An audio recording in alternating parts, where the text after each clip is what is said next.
Hi, it's Mark from Moose Marketing PR, the editor of Punchline magazine, and welcome to Punchline Talks. Today I'm joined by Adrian Goodall, Director of Rokeby Merchants Developments Limited. Welcome to Punchline Talks, Adrian.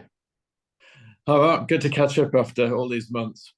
It's fantastic. Now, I'm really excited about the £30 million development. You've just put the latest plans have been submitted for Baker's Quay. Can you tell us all about it, please? Well, firstly, it is a £30 million proposal for the next phase, which is the Downings warehouse at Baker's Quay, the first part of the second phase of the development. First phase, if you remember, was completed in summer 2018. That was the Premier Inn and the Provender, and this follows on. It's 117 apartments on a 10-storey building there's been quite a bit of a journey getting there, to be quite honest, Mark. I think there's sort of three aspects to the development, which have been all challenges for us. The first is the brief. We submitted our original proposal some months ago now and got a lot of feedback through quite extensive consultation. And in that brief, we were told to revisit the proposals, come back with a landmark building for Gloucester. Not to be pastiche, it had to sort of stand on its own merits and something which is unique to Gloucester. And also, finally, it had to be separate from the heritage building that we were seeking to reconstruct next door, which is the original Downings warehouse. So we've come up with this revised scheme. As I explained, it's 10 stories, 117 apartments, ranging from studio to 3 bedrooms. The biggest issue, though, is we are looking probably to provide one of the first energy efficient buildings in Gloucester, sitting in the docks. We've worked really hard to look at the provision of air source heat pumps, PV on the roof, so that we can provide a heated energy supply to the individual apartments. We're looking at EV charging in all car parking spaces, together with balconies and work zones in all the apartments. So we've responded to not just the energy crisis, but also to lockdown. The building will have also known as an electronic backbone. So wherever you go in the building, you will have internet access. So it means that you can, as well as working from the work zone in the individual apartments, we've provided breakout space so you can go downstairs to the ground floor, co-work with colleagues in the same building, rent it out in the evening for a presentation if you want to, still contacted and contactable on the Wi-Fi.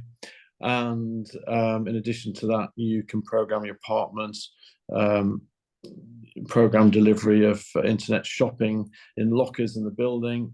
We've tried to make it a very intelligent, energy efficient building. So that's a big ask, particularly in a period of rising construction prices. We are trying to limit the impact on the final asking prices.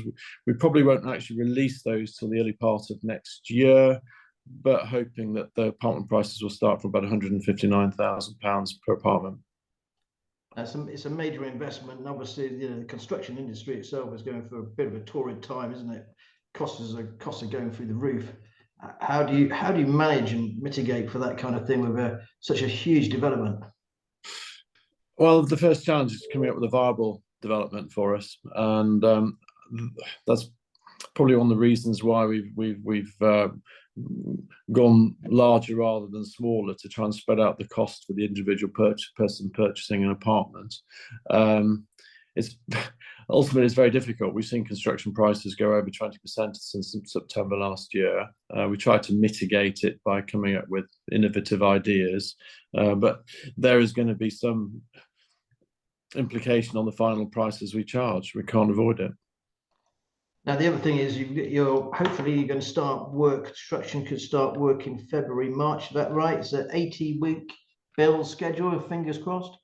Fingers crossed, yes. We're hoping to get to the November planning committee. We hope that we can continue to secure everybody's support for the current proposals. It's brave. I mentioned at the outset there was 3 parts to the story, the journey. The other issue from our point of view is that I mentioned the energy efficient buildings leading the charge in Gloucester is on my second point. The third, and not to be forgotten, is it provides the new southern gateway for Gloucester Quays. At the moment, we're very aware that the phase 2 of Baker's Quay remains to be done, and until that's completed, we are conscious of there is a big hole in the docks which we need to fill, and I think once we achieve that, that will provide an overall uplift to the whole of the quays.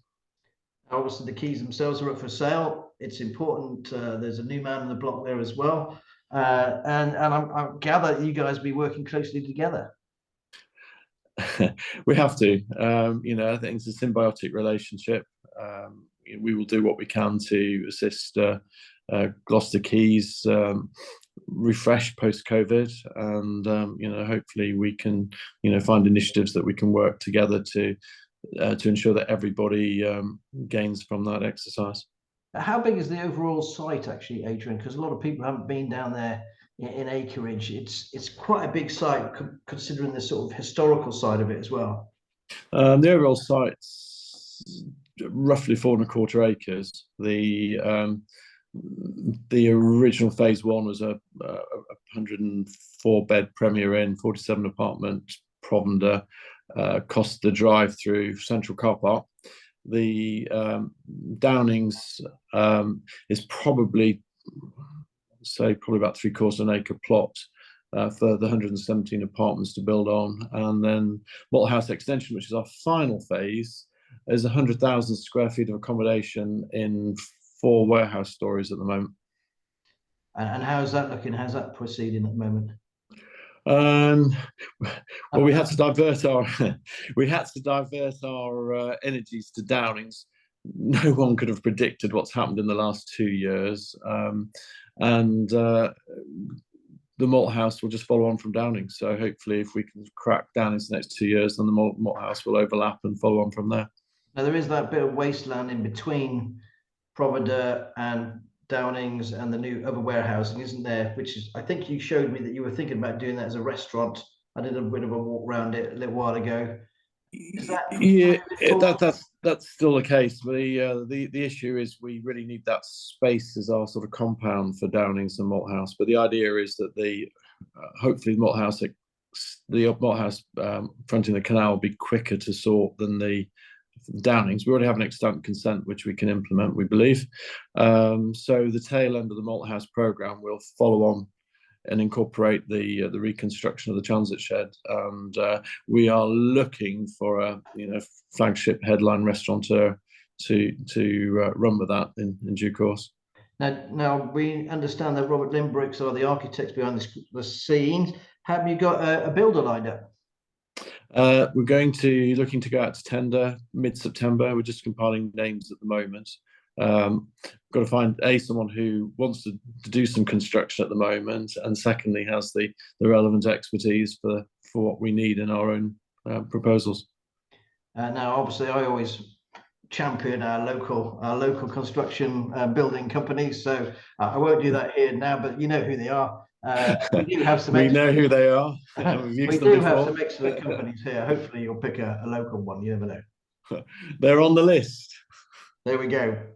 Adrian, thanks ever so much. Wish you all the very best, and hopefully stay tuned to Punchline Talks. Thanks very much, Mark. Cheers.